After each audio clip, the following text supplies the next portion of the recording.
This morning, you probably traveled farther in 10 minutes than your ancestors could have in an entire day. At the time, it probably felt completely ordinary. You turned a key, boarded a train, or tapped a button on your phone. Travel felt effortless, but for almost all of human history, every journey came with a cost. There were no roads, no bridges, no wheels, no vehicles. If you wanted food, you walked. If you wanted to reach another valley, you walked. If you wanted to find another tribe, you walked. For nearly 300,000 years, humans explored the world, using only their own bodies. That limitation shaped everything. Where people lived, who they met, how ideas spread, even how civilizations eventually formed. Now imagine saying goodbye to everyone you've ever known, knowing you may never return. Behind you, the only home you've ever seen. Ahead, a world no human has explored. No maps, no roads, no certainty that food or water even exists beyond the next mountain. And yet, your descendants will one day reach nearly every corner of the planet. Not because they were chasing adventure, because standing still often meant starvation. Every journey carried risk. Every step demanded endurance. But here's the mystery. Humans weren't the fastest. They weren't the strongest. They couldn't fly. They couldn't outrun most predators. So why did this slow, vulnerable species become the greatest explorer on Earth? The answer isn't hidden in stronger muscles or sharper intelligence. It isn't even the invention of tools. It's something you use today without giving it a second thought. Every road, every ship, every train, and every airplane began with one astonishing invention, not the wheel, the human body itself. If humans weren't the fastest creatures on Earth, why did we end up traveling farther than any other species? The answer begins with something you rarely think about: your feet at first glance. They don't look remarkable. They're certainly no match for the paws of a wolf or the powerful legs of a horse, but appearances can be deceiving. Every step you take is supported by remarkable evolutionary engineering. The arches in your feet act like natural springs, storing and releasing energy with every stride. Your Achilles tendon works like an elastic band, making long-distance movement more efficient. Then there's something even more important: sweat. Unlike many large mammals that rely on panting, humans can cool themselves through millions of sweat glands spread across the body. On a hot day, that becomes a remarkable advantage. Imagine the hottest part of the afternoon. A gazelle sprints away within seconds. It's gone. But the humans don't chase faster. They simply keep following, step after step, hour after hour. Eventually, the exhausted animal must stop. The humans don't. They evolved to outlast, not to win the fastest race, but the longest one. Evidence of this remarkable adaptation stretches back millions of years. In Tanzania, ancient footprints preserved in volcanic ash reveal human ancestors walking upright more than 6 million years ago. Imagine placing your foot beside one of those ancient footprints. It almost fits, across millions of years. The stride is unmistakably human. Long before wheels, before horses,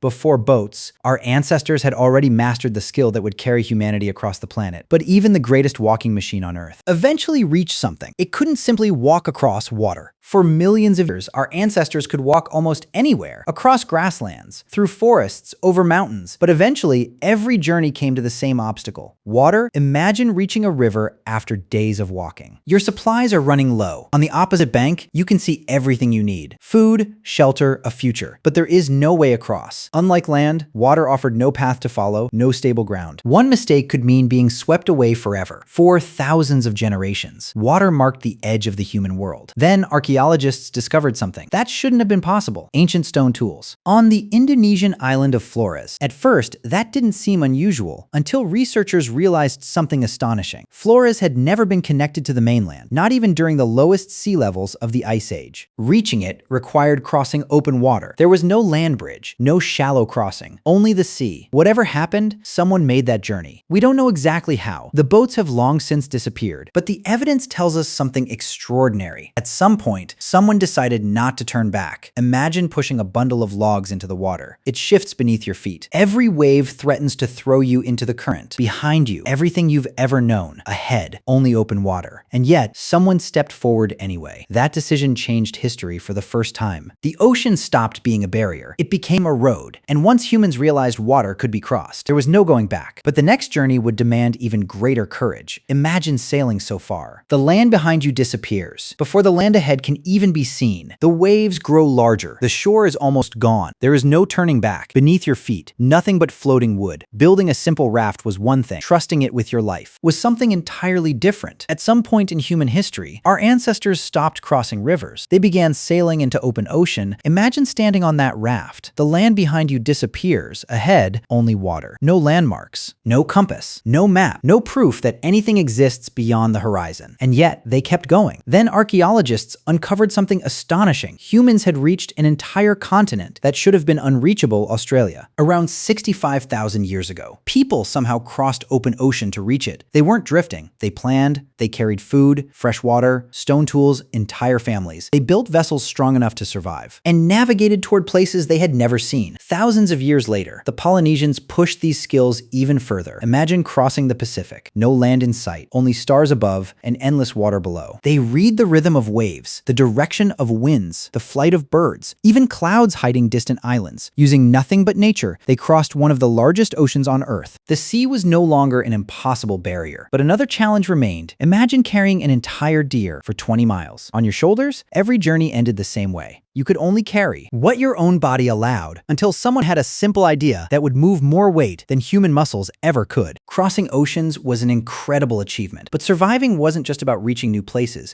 It was about bringing enough with you to stay alive. For most of human history, the greatest limit on travel wasn't distance. It was weight. Imagine finally bringing down a deer. After hours of tracking it, your legs are exhausted, your hands are shaking, but instead of celebrating, you're staring at a new problem. The animal is too heavy to carry home. Every minute you wait, scavengers get closer. At first, our ancestors simply dragged it across dirt, across grass, across snow. Archaeologists believe they placed heavy carcasses on animal hides, creating some of humanity's earliest sleds. It was slow. It was exhausting, but it worked. Then someone noticed something remarkable. The load didn't have to be carried. It only had to slide. Two long poles spread the weight. Today, we call this simple invention a travois. Suddenly, one person could move what once required several, but humanity's greatest transportation partner wasn't made of wood. It had 4 legs and a heartbeat. The dog, around 15,000 years ago. Dogs began pulling sleds loaded with food, tools, and shelter across frozen landscapes. Later, humans formed an even more powerful partnership, the horse. Around 5,500 years ago, it transformed travel, trade, and communication. Journeys that once took weeks could now be completed in days. Humans had crossed oceans. They had partnered with animals, but one simple invention would change civilization even more. A wooden circle that would eventually carry empires. Humans crossed oceans before they invented the wheel. That sounds impossible, but it's true. By the time the first wheel appeared, our ancestors had already walked across continents, sailed to distant islands, and partnered with powerful animals. Yet nobody had invented a wheeled vehicle. Not because they couldn't, because for thousands of years, they didn't actually need one. A circle rolls. So why didn't humans invent it sooner? Because a wheel by itself solves nothing. Without smooth ground, roads, and a way to support heavy loads, it was often less practical than dragging supplies. Mud swallowed it. Rocks stopped it. Uneven terrain made it useless. Ironically, the first successful wheel wasn't carrying people. It wasn't carrying food. It sat in one place, helping potters shape clay, a tool for creation, not transportation. Then someone made a remarkable connection. If a platform could spin, what if it could carry weight? That idea changed everything. The first carts were crude. Solid wooden wheels rattled over rough ground. Mud trapped them. Rocks stopped them, but they proved something revolutionary. Humans no longer had to carry everything themselves over time. Wheels became lighter, axles became stronger, spoked wheels made carts faster and more efficient. Combined with horses and expanding roads, they transformed civilization. Trade spread farther. Armies traveled faster. Ideas crossed kingdoms. The world became more connected. But perhaps the greatest invention wasn't the wheel. Every breakthrough, boats, sleds, horses, and wheels, began with the same decision. Someone looked beyond the horizon and refused to stop walking. This morning, you probably traveled farther in 10 minutes than your ancestors could have in an entire day. At the time, it probably felt completely ordinary. You drove a car, boarded a train, caught a flight. Travel has become so effortless that we rarely think about it. But every mile you travel today rests on hundreds of thousands of years of human curiosity. Before engines, before roads, before maps, there was only one option. Walk. First, we learned to walk, then to float, to carry, to ride, to roll, and eventually to fly. Each breakthrough solved one problem